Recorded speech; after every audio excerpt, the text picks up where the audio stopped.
Hello dear viewers, I am Ashish Rai and you are watching the Rai education channel.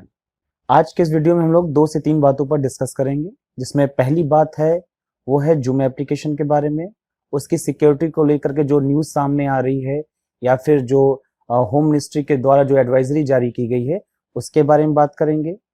फिर इसके बारे में हम लोग देखेंगे कि इस जूम एप्लीकेशन को अगर आप यूज कर रहे हैं तो उसको किस तरीके से सिक्योर कर सकते हैं, किस तरीके से आप फ्रॉड होने से बच सकते हैं। और इसी के साथ साथ इस जूम एप्लीकेशन के अल्टरनेटिव के बारे में भी हम लोग डिस्कस करेंगे।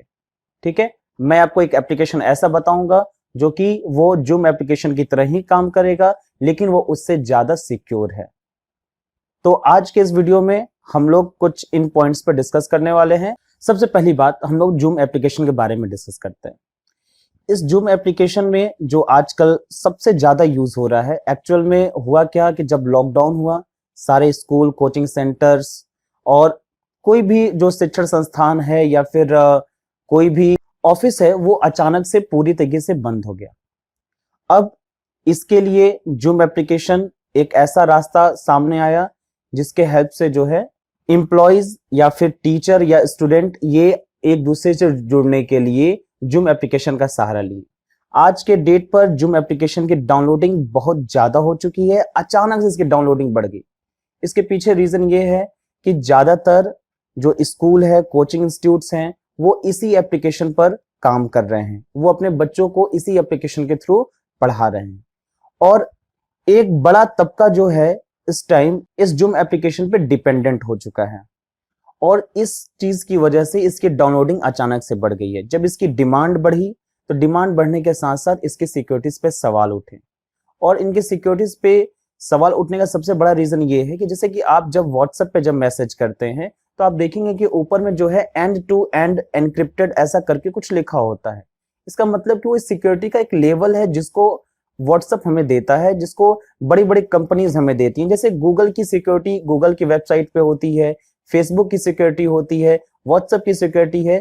तो ये जो जूम एप्लीकेशन है ये उतनी अच्छी सिक्योरिटी के साथ फिलहाल नहीं है, और जिसकी वजह से ऐसा हुआ कि कुछ लोगों की मीटिंग्स में कुछ अननोन लोग बिना किसी परमिशन के उनके में एंटर कर गए, उनकी पर्सनल मीटिंग्स को उन्होंने रिकॉर्ड कर लिया या उनकी पर्सनल बातों को उन्होंने सुन लिया और फिर उसको उन लोगों ने पब्लिक कर दिया, उनको उस लोगों ने इंटरनेट पर डाल दिया, जिसकी वजह से एक बड़ा स्कैम हमारे सामने आ रहा है।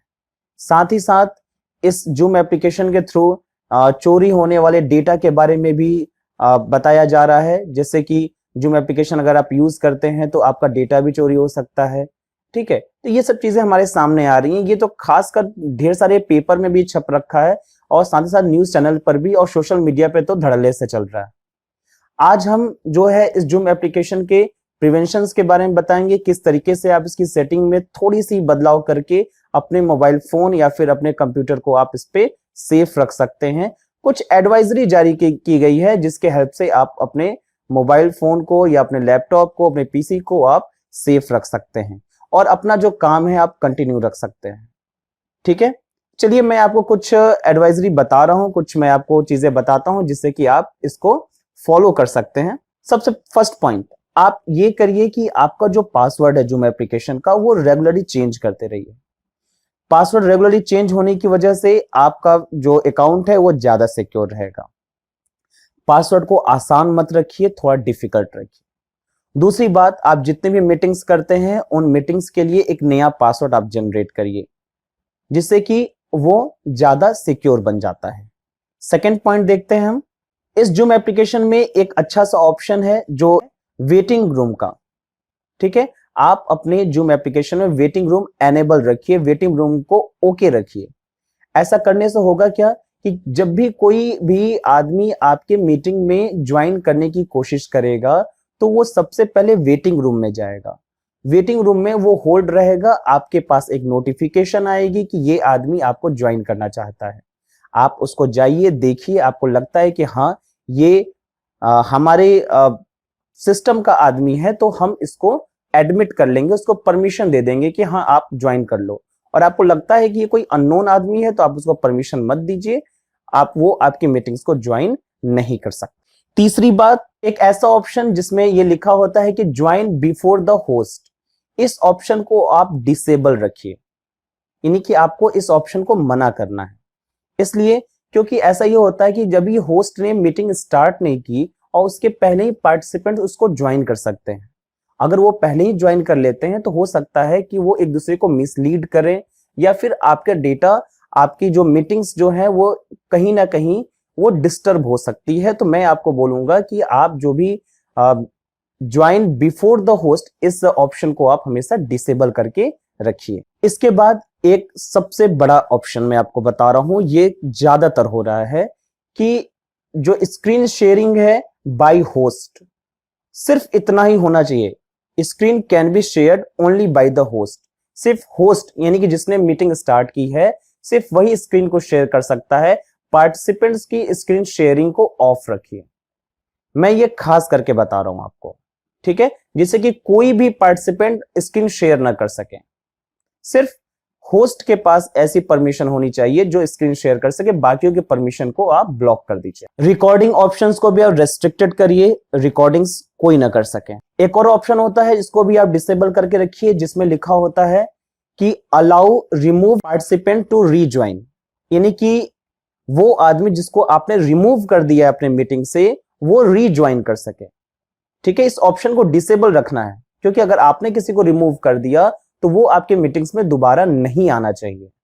ठीक है, अगर आप इसको डिसेबल नहीं करेंगे तो वो रीज्वाइन हो जाएगा और आपको पता भी नहीं चलेगा। तो इस ऑप्शन को भी आप डिसेबल करके रखिए। जो फाइल शेयरिंग का ऑप्शन है, यानी कि आप कोशिश करिए कि अपनी मीटिंग्स में लाइव फाइल को शेयर ना किया जाए। मैं तो ये बोलूंगा कि शेयर करने की जरूरत क्या है, आप मीटिंग्स अटेंड करिए। मीटिंग्स अटेंड करने के बाद जो है आप अपने फाइल को ईमेल के थ्रू या व्हाट्सएप के थ्रू या किसी और माध्यम से जो सिक्योर माध्यम है उसके थ्रू अपनी फाइल्स को आप अपने पार्टिसिपेंट्स के साथ शेयर कर लीजिए। बस lock the meeting, lock the meeting option को जो है आप एनेबल करिए। इसमें अगर आप एक बार आपके सारे पार्टिसिपेंट्स आपके मीटिंग्स में ऐड हो जाते हैं, इसके बाद आप मीटिंग्स को लॉक कर दीजिए। लॉक करने का मतलब ये होगा कि अगर कोई भी दूसरा आदमी जो है वो आपके मीटिंग को ज्वाइन नहीं कर सकता है। Most important option, please do not leave the meeting. जब भी आप मीटिंग को, जो भी होस्ट है वो मीटिंग को स्टार्ट करता है, उसके बाद वो मीटिंग को लीव नहीं करना। आपको मीटिंग खत्म करते समय आपको मीटिंग को एंड करना है। अगर आप मीटिंग को लीव करते हैं तो होगा क्या कि आपके बाद जिस पार्टिसिपेंट ने मीटिंग को ज्वाइन किया है वो उसका होस्ट बन जाएगा और आपकी मीटिंग को वो पूरा टेक ओवर कर लेगा। हो सकता है कि वो आपके पार्टिसिपेंट्स को मिसलीड कर दे।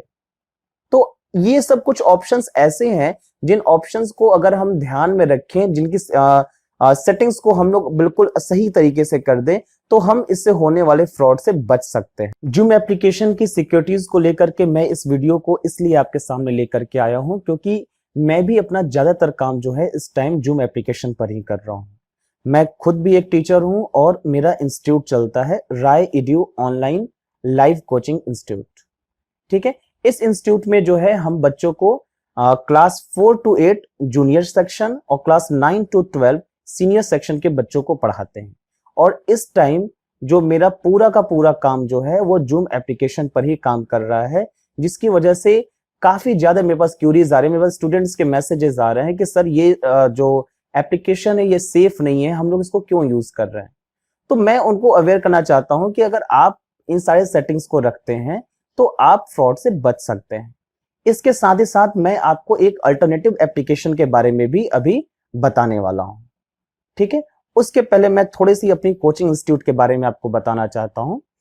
मेरी जो कोचिंग इंस्टीट्यूट है इसमें सीनियर स्टूडेंट्स के लिए जो क्लास 9 to 12 हैं, इनके लिए हम लोग एक सिस्टमेटिक तरीके से आगे बढ़ रहे हैं।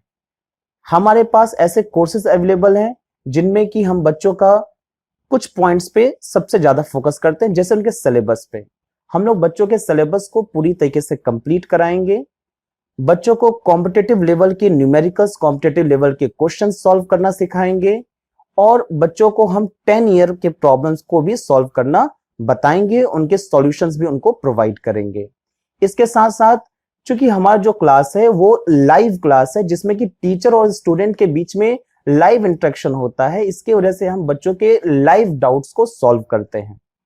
ये ऐसे तो मार्केट में बहुत से एप्लीकेशंस अवेलेबल हैं जिसमें कि वो रिकॉर्डेड वीडियो को रखते हैं और बच्चे उन वीडियोस को देखते हैं, और उसके बाद ऐसा होता है कहीं ना कहीं छोटी सी बात डाउट रह जाती है दिमाग में और बच्चों को वो डाउट सॉल्व नहीं हो पाता है, या सॉल्व भी होता है तो वो उनको कमेंट करते हैं और उस कमेंट का रिप्लाई उनको 2 से 3 दिनों के बाद मिलता है, जिसकी वजह से वो कहीं ना कहीं पीछे रह जाते हैं।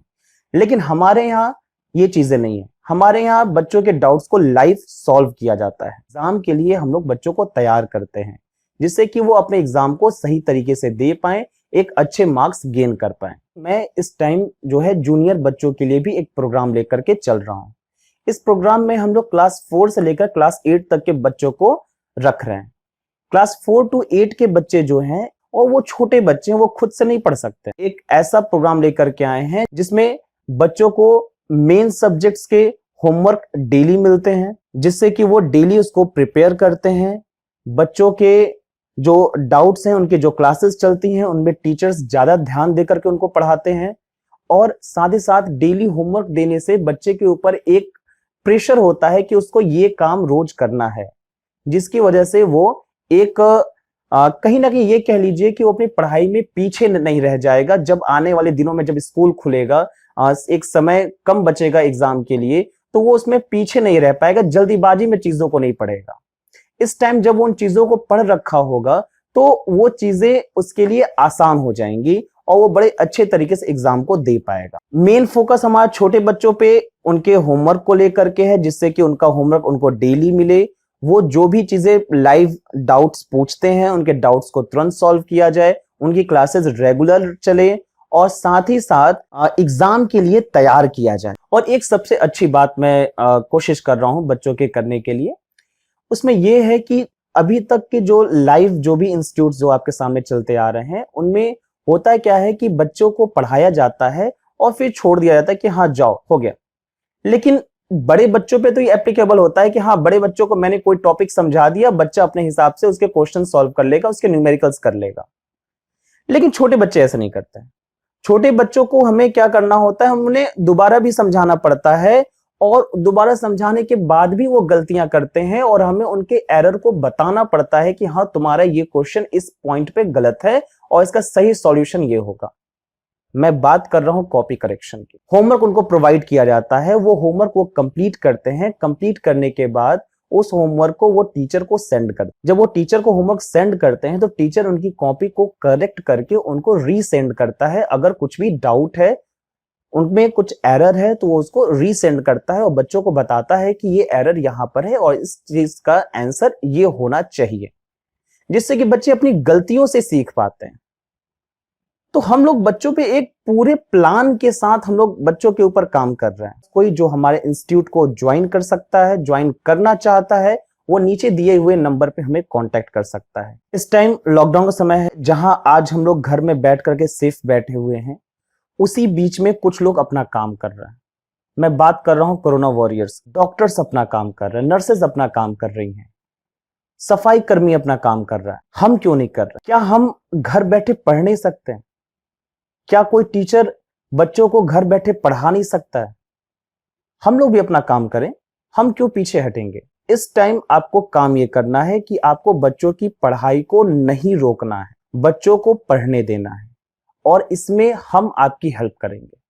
मैं पूरी ताकत लगा करके बच्चों की हेल्प करना चाहता हूं। इसलिए जब तक ये लॉकडाउन चल रहा तब तक के लिए जो बच्चे प्राइवेट तरीके से फॉर्म भर करके और पढ़ाई कर रहे हैं, उनके लिए तो कोई रेगुलर स्कूल नहीं है और इस टाइम सब कुछ बंद है। वो एक किसी कोचिंग संस्था से भी नहीं जुड़े हुए हैं जिससे कि वो अपनी पढ़ाई को कर सके। तो मैं उनके लिए प्रोग्राम लेकर आ रहा हूं। ये प्रोग्राम जो है वो काफी रिजनेबल प्राइस पर है, इसकी कॉस्ट काफी कम है, और साथ ही साथ मैं ये भी बताना चाहता हूं कि ऐसी फैमिलीज, ऐसे गार्जियन जो कि इस टाइम पर कोचिंग इंस्टीट्यूट के पैसे को अफोर्ड नहीं कर सकते हैं, उनके लिए हम फ्री प्रोग्राम भी लेकर के मेरा मतलब है, जैसे मान लीजिए कि कुछ फैमिलीज किसी संस्था से जुड़े हुए हैं, और जैसे हमारे माननीय प्रधानमंत्री का एक सजेशन है जिसमें बोला गया है कि आप अपने जो लोग आपसे जुड़े हुए हैं, आप उनकी मदद करिए, उनकी सैलरी को ना रोकें।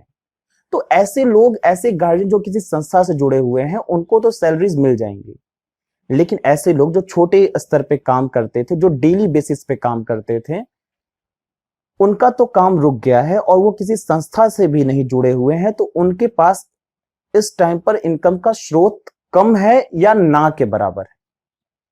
तो मैं नहीं चाहता कि उनके बच्चों की पढ़ाई रुके। हमारे माननीय प्रधानमंत्री जी भी बोलते हैं कि आप सबकी मदद करिए, तो मैं भी इस टाइम इस चीज में पीछे नहीं हटने वाला हूं। मुझसे जितना बल पड़ेगा, मैं एजुकेशन से लेकर के, मैं बच्चों को पढ़ाने को लेकर के मैं सबकी हेल्प जरूर करूंगा। जो भी लोग, जो भी गार्जियन मेरे इस वीडियो को देख रहे हैं, या फिर ऐसे लोग जो कि उनको फॉरवर्ड करेंगे और वो अपने बच्चे की पढ़ाई को इस टाइम पर अफोर्ड नहीं कर सकते हैं, कोई प्रॉब्लम नहीं है आपके लिए। आप हमसे कांटेक्ट करिए और आप जो है हमारे संस्था के साथ जुड़िए। आपके लिए ये, जब तक ये लॉकडाउन चल रहा है, ये जब तक भी चलेगा, आपकी पढ़ाई पूरे तरीके से फ्री रहेगी। इसके लिए कोई चार्जेस, कोई भी चार्ज आपसे नहीं लिया जाएगा। और हाँ, क्योंकि मेरे पास भी फैमिली है, मुझे भी अपना काम करना है, तो जो भी लोग अफोर्ड कर सकते हैं, ऐसे गार्जियन, ऐसी फैमिलीज जो कि अफोर्ड कर सकते हैं, मैं चाहूंगा कि वो कुछ पे करें। मैं ये बता रहा हूं कि ये रीजनेबल प्राइस है, ये महंगा नहीं है, अच्छे प्राइस में आप इसके साथ जुड़ सकते हैं। अब बात आती है कि इसको, कोचिंग इंस्टीट्यूट को हम ज्वाइन कैसे करें। तो हमारे कोचिंग इंस्टीट्यूट को ज्वाइन करने का सबसे आसान तरीका है, इसको नीचे दिए हुए नंबर पे कांटेक्ट करना है। ये सब चीजें, जानकारी जब आप हमसे कांटेक्ट करेंगे तो आपको मिल जाएगी। तो अब मैं आपको बताने जा रहा हूं कि जो जूम एप्लीकेशन है, इसका अल्टरनेटिव एप्लीकेशन क्या है, मींस इसके बदले में हम कौन से ऐसे एप्लीकेशंस हैं जिनका यूज कर सकते हैं। ये वीडियो ज्यादातर जो डेडिकेटेड है वो टीचर और स्टूडेंट्स के लिए है, तो मैं उनको फोकस करके ही बातें कर रहा हूं। तो ऐसे टीचर्स जो कि अपनी क्लासेस, ऑनलाइन क्लासेस चलाना चाहते हैं, या ऐसे स्टूडेंट्स जो कि अपने टीचर के साथ जुड़ना चाहते हैं, वो हैंगआउट एप्लीकेशन का भी यूज कर सकते हैं। इसके बाद और भी एप्लीकेशन है, हैंगआउट मीट का एप्लीकेशन है जिसका आप यूज कर सकते हैं, ये भी गूगल का एप्लीकेशन है।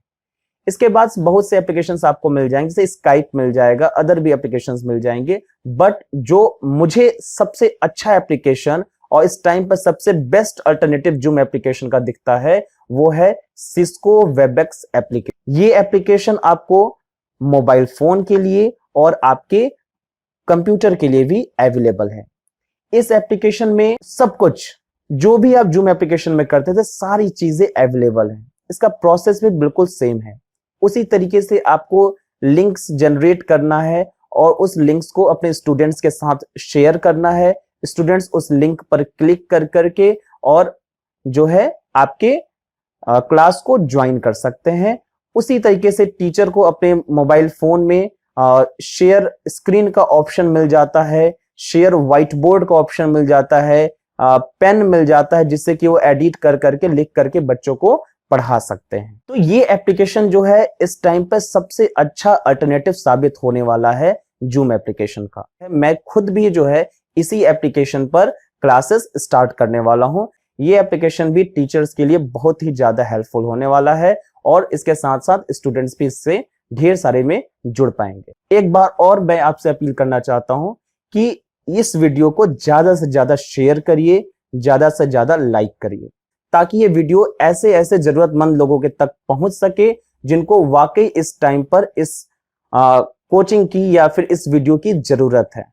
See you in the second video in which I will explain about the how you can use the Cisco WebEx application. What is the setting of the Cisco WebEx application and the full process, how you will install the application and how the student will install the application and how they will connect with their teachers, and also how the teacher can share the screen, how the teachers can share the whiteboard and how they can write on the whiteboard. So everything we will discuss in the second part of this video. Okay, so thank you very much for today and see you in the next part. Jai Hind.